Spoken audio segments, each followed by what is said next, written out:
Hello, good evening. कैसे हैं आप लोग?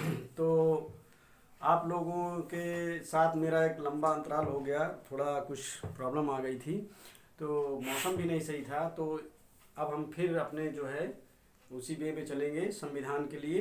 तो हम लोगों ने दोस्तों देखा था कि हम लोगों ने संविधान, भारत का संवैधानिक विकास पढ़ा था। उसके बाद हम संविधान निर्माण के बारे में पढ़ेंगे, जो हमारा दूसरा चैप्टर होगा। तो आज हम उसे शुरू करेंगे। तो दोस्तों, भारत के संविधान निर्माण की जो एक प्रक्रिया रही है, वो एक सतत प्रक्रिया रही है। और इसकी जो छाप देखने को मिलती है वो राष्ट्रीय आंदोलन के समय ही देखने को मिलती है। तो इसमें हम देखेंगे सबसे पहले 1895 में जो है तिलक द्वारा प्रस्तुत स्वराज विधेयक में इसकी जो है छवि देखने को मिलती है। और इसके बाद तत्पश्चात देखेंगे 20वीं शताब्दी में महात्मा गांधी के द्वारा एक विचार में कहा गया था कि भारतीय संविधान जो है भारतीयों के लिए होगा। और इसके बाद हम देखेंगे तो नेहरू रिपोर्ट द्वारा नेहरू के एक प्रस्ताव में जो है कहा गया था कि जो है भारतीय संविधान भारतीयों के अनुरूप होना चाहिए। और केंद्रीय विधानमंडल में जो है इसकी जो मांग थी वो स्वीकार किया जाना जो है इस वे में सबसे पहली उपलब्धि थी। और इसका दोस्तों आप देखेंगे तो अगस्त प्रस्ताव जो है और उसके बाद तत्पश्चात जो है कैबिनेट मिशन जो है, इसमें जो है भारतीय संविधान के जो है विकास के बारे में उभर के देखने को मिलता है। तो हम देखेंगे कि ये सतत प्रक्रिया में जब हमारा संविधान जो है धीरे धीरे ग्रोथ करने लगा तो उसमें कैसे कैसे संस्थाएं बनी। और इसमें जो है ज़्यादातर देखेंगे तो भारतीय जनमानस और संस्थाओं और राष्ट्रीय आंदोलन के समय जो संस्थाएं बनी और भारतीय जनमानस और अनेक व्यक्तियों के विचारों का जो है समावेश हुआ है। तो देखिए, जो सबसे पहले संविधान सभा का जो गठन किया गया उसमें सदस्यों की संख्या जो है 389 थी। जो सदस्य थे वो 389 थे। और उसमें 292 सदस्य थे वो ब्रिटिश प्रांतों के प्रतिनिधि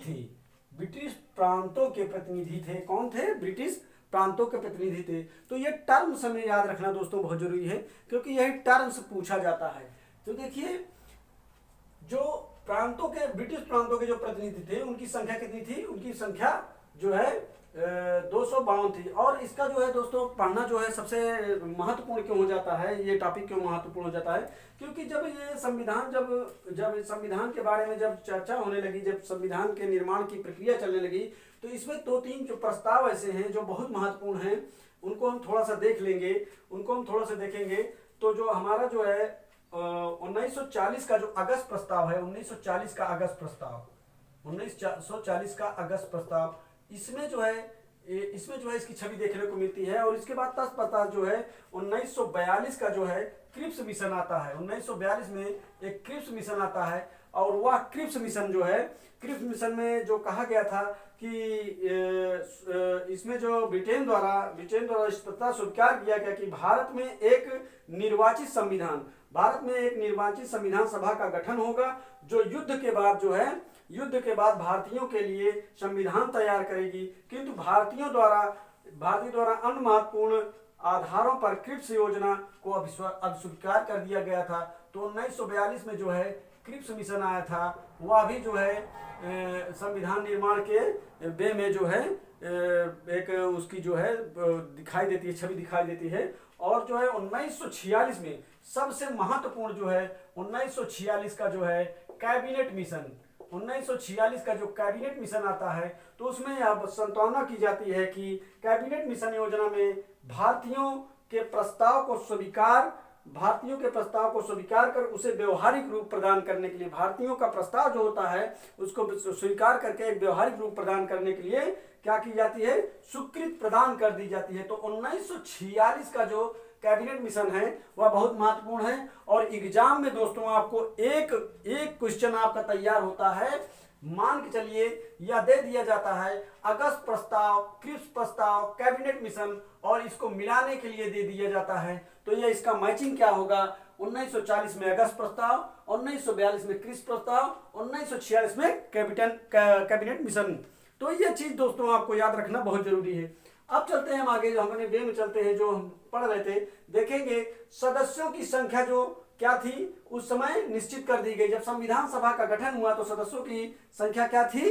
389, और इसमें 292 जो है ब्रिटिश प्रांतों के क्या थे, प्रतिनिधि थे, और 93 जो है वो देसी रियासतों के प्रतिनिधि थे, और 4 जो है चीफ कमिश्नरी के क्या थे, प्रतिनिधि थे। अब उसके बाद हम आगे देखते हैं, जब संविधान सभा का चुनाव 1946 में होता है तो वहां जो है प्रांतों के लिए 389 में से 296 सीटों पर क्या होता है, चुनाव होता है। और उसमें प्रांतों के जब 296 सदस्यों में से जब चुनाव होता है तो प्रांतों के 296 सदस्यों में से कांग्रेस के 228, मुस्लिम लीग के 73 और अन्य दलों के कितने होते हैं, 15 होते हैं। दोस्तों इनका ये इस क्षेत्र से क्या होता है, प्रांतों से इनका जो है चयन होता है। उसमें संख्या कांग्रेस की जो है 208 और मुस्लिम लीग की 73 और जो है अन्य दलों की कितनी होती है, 15 होती है। अब देखिए आगे चल के देखते हैं कि संविधान सभा की जो प्रथम बैठक होती है, या डेट हमें याद रखना है, 9 दिसंबर 1946 को होती है, या डेट पूछा जाता है। और जो संविधान सभा में जो पहली बैठक होती है वह जो है उसका स्थान होता है दिल्ली में होता है, काउंसिलिंग ऑफ चैम्बर के पुस्तकालय भवन में जो है इसकी प्रथम बैठक की जाती है। और अस्थायी सदस्य बनाया जाता है किसे, डॉक्टर सच्चिदानंद सिन्हा को, क्योंकि उस समय के ये सबसे वरिष्ठ सदस्य होते हैं। ये जो है क्या होते हैं, अस्थायी सदस्य होते हैं। बाद में अस्थायी सदस्य के रूप में किसका चयन होता है, डॉक्टर राजेंद्र प्रसाद का, जो हमारे भारत के प्रथम जो है राष्ट्रपति का पद जो है गौरवान्वित करते हैं। तो दोस्तों ये चीज, भारत के प्रथम राष्ट्रपति का पद गौरवान्वित करते हैं। बाद में इनको अस्थाई क्या बनाया जाता है, राजेंद्र प्रसाद जी को क्या बनाया जाता है, अस्थाई सदस्य बनाया जाता है। किसका, प्रथम जो विधानसभा होती है, विधानसभा की जो प्रथम बैठक होती है उसका जो है अस्थाई अध्यक्ष बनाया जाता है। और देखिए जब ये प्रथम बैठक जब होती है तो इस बैठक का जब कोई भी प्रक्रिया होती है, दोस्तों देखेंगे आप, जब आप कोई कार्य करने जाओ, अगर आप कोई अच्छा कार्य करने जाते हैं तो उसमें क्या होता है, अड़चन डालने वाले भी क्या होते हैं, आपको मिलते हैं। तो यहाँ अड़चन डालने वाली एक संस्था होती है जो इसका क्या करता है, बहिष्कार करता है। और होते कौन है, मुस्लिम लीग द्वारा संविधान सभा की प्रथम बैठक का क्या किया जाता है, बहिष्कार किया जाता है। क्योंकि लीग जो है पाकिस्तान की मांग पर अड़ी रहती है, वह जो है पाकिस्तान की मांग पे पूरी तरीके से अड़ी रहती है और वो जो है इसका विरोध करती है इस बैठक का। और इसमें देखिए सम्मिलित होने वाले इसमें ऐसी एक मात्र रियासत थी जो सम्मिलित नहीं थी। इसमें सम्मिलित ना होने वाली मात्र एक रियासत थी जिसे हैदराबाद के नाम से जाना जाता है। और यह भी दोस्तों पूछा जाता है, आपको जो है यह टर्म से याद रखना पड़ेगा। और इसमें जो है प्रतिनिधित्व किसका होता है, प्रांतों के एक देशी रियासतों की संख्या के अनुपात में जो प्रतिनिधित्व होती है, प्रांतों के एक देशी रियासतों की संख्या के अनुपात में 10 लाख की आबादी, ये आपको ध्यान रखना पड़ेगा। लगभग आज भी यही है, जो हमारे जो विधानमंडल हैं उसमें जो है जब सीटों का निर्धारण होता है तो उसमें 10 लाख की आबादी पर एक सीट का क्या होता है, एक सीट का सृजन होता है। तो दोस्तों यह जो प्रक्रिया है उसी समय से चली आ रही है। अब देखेंगे प्रांतों का प्रतिनिधित्व जो है मुख्यतः 3 संप्रदायों द्वारा किया गया था। जो 3 संप्रदाय थे जो उस समय जो प्रांतों का प्रतिनिधित्व कर रहे थे, उसमें मुसलमान जो थे उनका क्या था, उनकी सीटों की संख्या क्या थी, 79 यानी कि 79। अब जो है जो दूसरा जो संप्रदाय था वो सिख थे। सिखों की क्या थी उस समय, सिखों का प्रतिनिधित्व कितना था, 4। और साधारण यानी जनरल कैटेगरी के जो थे, जो साधारण पद थे वो जो है 213 थे। यह टर्म याद रखना है। और कुल मिलाकर क्या होता है, 296 पदों पर क्या होता है, निर्वाचन होता है। अब देखिए अनुसूचित, उस समय जो है अनुसूचित जनजाति की संख्या थी वो 33 थी। और महिलाओं का जो प्रतिनिधित्व था, वह कितना था, 12। महिलाओं का प्रतिनिधित्व कितना था, 12। और अनुसूचित जनजाति संख्याओं का प्रतिनिधित्व कितना था, 33 था। तो दोस्तों यह टर्म बहुत ही इंपॉर्टेंट है और इसे जानना जो है बहुत जरूरी है। तो चलिए देखते हैं हम चलिए देखेंगे हम तो संविधान, जब उसके बाद जो है कैबिनेट मिशन के बाद आप देखेंगे 1946 के कैबिनेट मिशन के बाद 1947 का मिशन के बाद जब उद्देश्य प्रस्ताव आता है तो उसमें जो क्या होता है, उद्देश्य प्रस्ताव में अनेक समितियों का उस समय क्या होता है, गठन होता है, अनेक समितियां नियुक्त की जाती हैं, क्योंकि भारतीय संविधान के गठन में जो है समितियों का बहुत बड़ा योगदान था। तो उस समय जो समितियां गठन हुई उसके बारे में चर्चा करना अति महत्वपूर्ण हो जाता है और यह समितियां पूछी जाती हैं, कई बार एग्जाम में आया है, तो इसे क्या है नज़रअंदाज नहीं किया जा सकता और इसे आपको क्या करना है, याद करना है किसी भी कंडीशन में। ये आपको देखने के लिए एग्जाम में मिलेंगे समितियां। तो ये जो समितियां होती हैं और उसके अध्यक्ष होते हैं यही पूछता है। तो जो संचालन समिति होती है इसके अध्यक्ष होते हैं डॉक्टर राजेंद्र प्रसाद, और जो संघ संविधान समिति होती है इसके अध्यक्ष होते हैं पंडित जवाहरलाल नेहरू। और प्रांतीय समिति यह कई बार पूछी गई है, यह वेरी वेरी इंपॉर्टेंट है, बहुत ही महत्वपूर्ण है। तो प्रांतीय समिति जो है उसके अध्यक्ष होते हैं सरदार वल्लभ भाई पटेल, और संघ शक्ति समिति जो होती है उसके भी अध्यक्ष होते हैं पंडित जवाहरलाल नेहरू जी। अब हम आगे देखेंगे जो सबसे अति महत्वपूर्ण समिति है, जो वेरी वेरी इंपॉर्टेंट जो है समिति है वह है प्रारूप समिति। तो प्रारूप समिति के बारे में हम सबसे पहले जान लेते हैं। प्रारूप समिति का कार्य क्या था? प्रारूप समिति का कार्य था BN राव द्वारा तैयार संविधान के प्रारूप पर विचार करना। जो प्रारूप समिति बनाई गई थी वह BN राव द्वारा तैयार किए गए संविधान के प्रारूप पर जो है विचार करना जो है इसका कार्य था, और इसके अध्यक्ष थे B.R. अम्बेडकर जी। तो इसकी अध्यक्षता जो की थी वह जो है किसने की थी? डॉक्टर भीमराव अंबेडकर ने। अब आगे हम देखेंगे, अगर पूछ ले आपसे कि भारतीय संविधान में जो प्रारूप समिति का गठन हुआ था उसके सदस्यों की संख्या कितनी थी? तो दोस्तों उसके सदस्यों की संख्या 7 थी, और ये सदस्यों की संख्या 7 किस प्रकार थी? पहले सदस्य इसके डॉक्टर भीमराव अंबेडकर B.R. अम्बेडकर, और दूसरे सदस्य जो है इसके N. गोपालास्वामी अयंगर, और तीसरे सदस्य जो इसके है अल्लादी कृष्ण स्वामी अय्यर और कन्हैयालाल मणिकलाल मुंशी जी, और उसके बाद नाम आता है सैयद मोहम्मद शहदुल्लाह का, जो प्रारूप समिति के क्या होते हैं? सदस्य होते हैं। और N. माधव राव का जो है चयन किया जाता है B.L. मित्र के स्थान पर, और D.P. खेतान का जो है चयन किया जाता है 1998 में मृत्यु के बाद T.T. कृष्णमाचारी का। तो दोस्तों इतना नाम जो है आपको प्रारूप समिति में याद करने की जरूरत है, और यह जो है एग्जाम के पॉइंट ऑफ व्यू से क्या है दोस्तों? अति महत्वपूर्ण है। एग्जाम के पॉइंट ऑफ व्यू से क्या है? तो दोस्तों हम देखेंगे जब हमारा जो कैबिनेट मिशन जब आता है 1946 में, तो उस समय आप देखेंगे कैबिनेट मिशन 1946 के समय में देखेंगे तो एक अंतरिम मंत्रिमंडल का गठन होता है। जब अंतरिम मंत्रिमंडल का गठन होता है तो उस मंत्रिमंडल में कौन सा मंत्रालय किसे मिलता है, यह मंत्रालय किसको कौन सा मंत्रालय दिया गया है, यह एग्जाम के पॉइंट ऑफ व्यू से बहुत ही इंपॉर्टेंट है, और यह कई बार पूछा गया है। और सबसे ज्यादा बार आपको देखने को मिलेगा जो पूछा जाता है वह है जो गृह सूचना और प्रसारण मंत्री सरदार वल्लभ भाई पटेल, और जो ये बहुत इंपॉर्टेंट है, ये कई बार पूछा गया है, वेरी इंपॉर्टेंट। और जो है रेलवे मंत्रालय, जो रेल मंत्रालय था अशरफ अली को दिया गया था, यह भी जो है वेरी इंपॉर्टेंट है।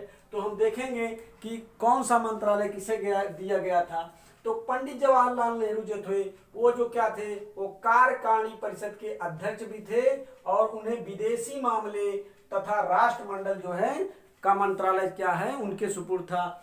और जो है बलदेव सिंह जी, सरदार वल्लभ भाई पटेल जो हैं, सरदार वल्लभ भाई पटेल को गृह सूचना एवं प्रसारण मंत्रालय दिया गया था, और बलदेव सिंह जो हैं उन्हें रक्षा मंत्रालय दिया गया था। जान मथाई जो हैं उन्हें उद्योग तथा आपूर्ति मंत्रालय दिया गया था। सी राजगोपालचारी को शिक्षा विभाग दिया गया था, और गजानतर अली खां को स्वास्थ्य मंत्रालय दिया गया था, ये हेल्थ मिनिस्टर थे। अब देखिए जो सी भाभा थे उन्हें कार्य खान एवं बंदरगाह मंत्रालय सौंपा गया था। राजेंद्र प्रसाद जी थे, उन्हें खाद्य एवं कृषि मंत्रालय सौंपा गया था। असफ अली खां जो थी, उन्हें रेलवे मंत्रालय सौंपा गया था, अर्थात रेल मंत्री। यह जो है कई बार पूछा गया है। जगजीवन राम जो थे, उन्हें श्रम मंत्रालय दिया गया था, यह भी इंपॉर्टेंट है, श्रम मंत्रालय जगजीवन राम।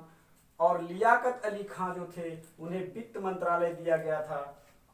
और आई चुंदरीगर जो थे, उन्हें क्या दिया गया था, वाणिज्य मंत्रालय। अब्दुल रब नस्तर को संचार मंत्रालय। और जोगेंद्र नाथ जो है मंडल थे, उन्हें क्या दिया गया था, विधि मंत्रालय।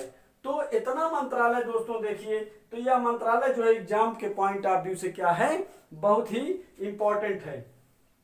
अब हम देखेंगे दोस्तों, अब हम देखते हैं, इसे मिटाते हैं और मिटाने के बाद हम देखेंगे कि जब भारत और पाकिस्तान का विभाजन कर दिया जाता है, अर्थात 31 अक्टूबर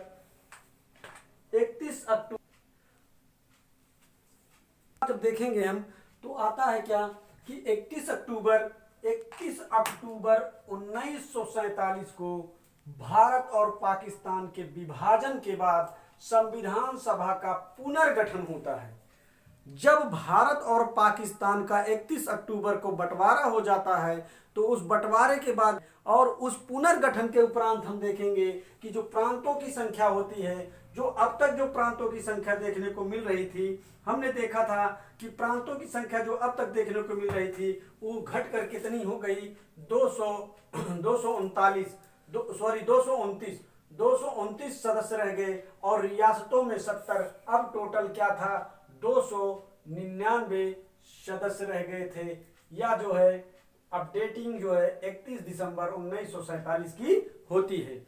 अब देखिए, जब संविधान सभा में संविधान का वाचन प्रस्तुत किया गया, तो यह जो है 3 चरणों में प्रस्तुत किया गया था। संविधान का जो प्रथम वाचन हुआ था, वह 4 नवंबर से 9 नवंबर 1948 तक होता है। और द्वितीय जो है वाचन जब होता है, तो यह 15 नवंबर से 17 अक्टूबर 1947 तक होता है। और तृतीय वाचन जो है, यह 14 नवंबर 1949 से प्रारंभ होता है और यह 26 नवंबर 1949 को चलता है। तो 26 नवंबर 1949 जो है दोस्तों बहुत महत्वपूर्ण है और यह कई बार एग्जाम में पूछा गया है।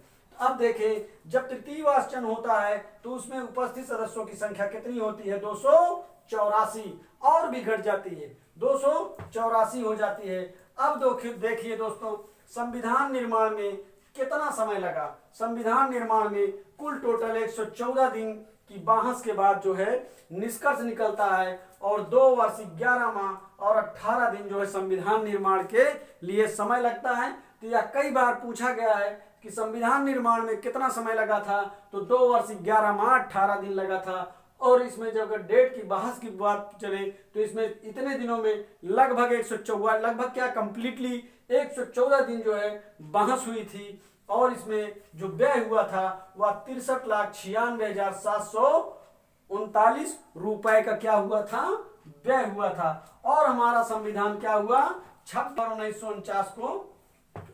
26 नवंबर 1949 को हमारा संविधान बनकर तैयार हुआ।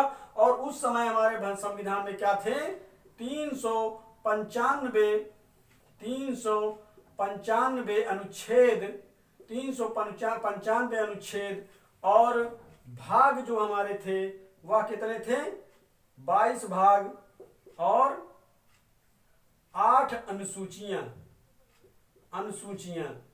अब ये जो है भाग हमारे बढ़ के 25 हो गए हैं, लेकिन हमें क्या करना है, जो पढ़ना है केवल जो है 22 भागों को पढ़ना है, इसी में से पूछा जाता है। और शेष जो हमारे 3 भाग हैं उनसे कोई लेना देना नहीं है, उससे कोई मतलब नहीं है। और यह अनुसूचियां जो है बढ़कर अब कितनी हो गई हैं दोस्तों, संविधान में अब जो है हमारे अनुसूचियां जो हैं वह कितनी है, 12। तो हमें इसी पर चर्चा करना है दोस्तों। ये था अब तक के संविधान निर्माण की प्रक्रिया। हम लोगों ने चर्चा की, हम लोगों ने जाना, और इसके एक एक पॉइंट को हमें क्या करना है, याद करना है, कंठस्थ करना है। और इससे क्वेश्चन आते हैं, इसे क्या करना है, किसी तरीके से नजरअंदाज नहीं करना है। तो दोस्तों हमारा आज का यह टॉपिक खत्म होता है। हम इसके बाद जो है अब जो अगले टॉपिक में जो चर्चा करेंगे वो हमारा होगा उद्देशिका प्रस्तावना। अब हम जो अगला टॉपिक पढ़ेंगे वो भारत की प्रस्तावना पढ़ेंगे, उद्देशिका पढ़ेंगे, जिसमें हमारे देश के संविधान का क्या है जो दर्पण है, अति महत्वपूर्ण चैप्टर है। तो दोस्तों हमने जो अब तक जो कार्य किया, जो इस पर कार्य किया, अगर आपको पसंद आए तो आप लोग क्या करिएगा, थोड़ा एक लाइक दे दीजिए करिए, लाइक दे दीजिए करिए यार, इसमें आपका कुछ लगता नहीं है। तो लाइक देते रहेंगे तो क्या होगा, हमें जो है हौसला मिलेगा और हमारा हौसला अफजाई होगा, और इसीलिए मैं इसी तरीके से मैं आप लोगों के लिए काम करता रहूँगा। चलिए आप लोग एंजॉय करिए और हमारे साथ लग के आप लोग जो है थोड़ा संविधान के बारे में देखिए और एंजॉय करते रहिए। और हम आपसे विदा लेते हैं। Good night, thank you.